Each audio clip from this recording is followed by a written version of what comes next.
नमस्ते। कक्षा 8 प्रश्न संख्या 94। मोरनी का विकास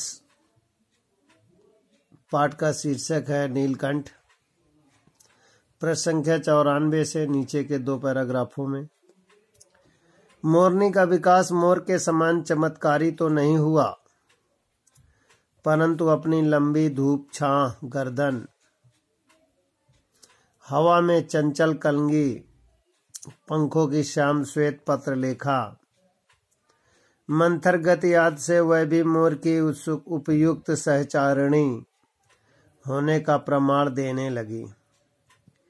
नीलाभ ग्रीवा के कारण मोर का नाम रखा गया नीलकंठ और उसकी छाया के समान रहने के कारण मोरनी का नामकरण हुआ राधा।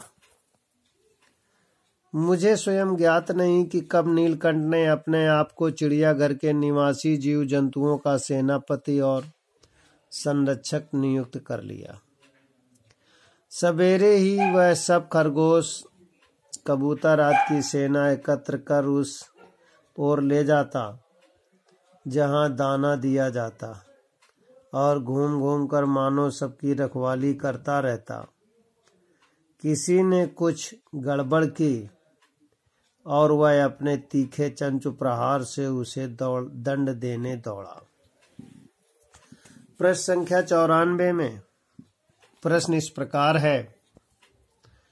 पहला प्रश्न है, मोरनी का विकास किस प्रकार हुआ।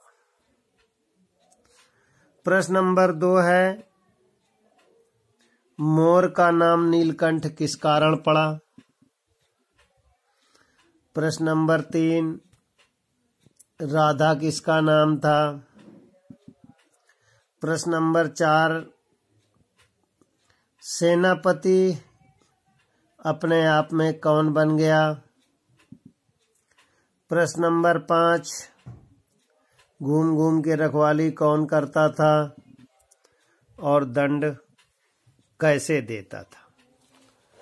प्रश्न संख्या 95, खरगोश के छोटे बच्चों का वह चोंच से उनके कान पकड़कर ऊपर उठा लेता था और जब तक वे आर्त क्रंदन न करने लगते उन्हें अधर में लटकाए रखता। कभी कभी उसकी पैनी चोंच से खरगोश के बच्चों का कर्णवेद संस्कार हो जाता था, पर वे फिर कभी उसे क्रोधित होने का अवसर न देते थे। दंड विधान के समान ही उन जीव जंतुओं के प्रति उसका प्रेम भी असाधारण था।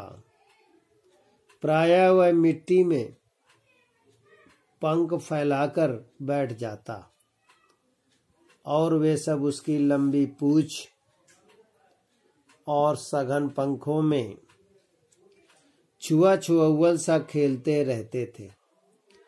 ऐसी ही किसी स्थिति में एक सांप जाली के भीतर पहुंच गया। सब जीव जंतु भागकर इधर उधर छिप गए। केवल एक शिशु खरगोश सांप की पकड़ में आ गया। निगलने के प्रयास में सांप ने उसका आधा पिछला शरीर तो मुंह में दबा रखा था, शेष आधा जो बाहर था उससे चींची का स्वर भी इतना तीव्र नहीं निकल सकता था कि किसी को स्पष्ट सुनाई दे सके। नीलकंठ दूर ऊपर झूले में सो रहा था। उसी के चौकन्ने कानों ने उसे मंद स्वर की व्यथा पहचानी और वह पूंछ पंख समेटकर सर से एक झपट्टे में नीचे आ गया। संभवतः अपनी सहज चेतना से ही उसने समझ लिया होगा कि सांप के फन पर चोंच मारने से खरगोश भी घायल हो सकता है। उसने सांप को फन के पास पंजों से दबाया और फिर चोंच से इतने प्रहार किए कि वह अधमरा हो गया। पकड़ ढीली पड़ते ही खरगोश का बच्चा मुख से निकल तो आया, परंतु निश्चेष्ट सब वहीं पड़ा रहा। प्रश्न संख्या 95 में प्रश्नोत्तर है, खरगोश को मोर ने कैसे सजा दी? वह जंतुओं को किस तरह प्यार करता था? खरगोश को किसने पकड़ लिया? अगला प्रश्न है, पकड़ से खरगोश को किसने छुटाया? विद्यार्थी प्रश्नोत्तर लिखेंगे, याद करेंगे।